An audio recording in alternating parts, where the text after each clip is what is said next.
Good day mga paps. After 3 years of using this RCB, ayan umalog-alog na siya. Time to palit na siya ng YSS.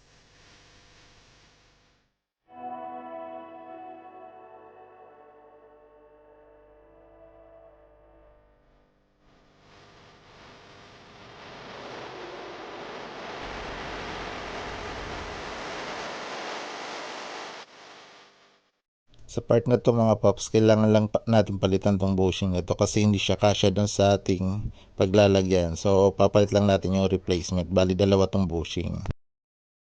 Tatanggalin ko lang tong bushing at ipapalit ko yung isa.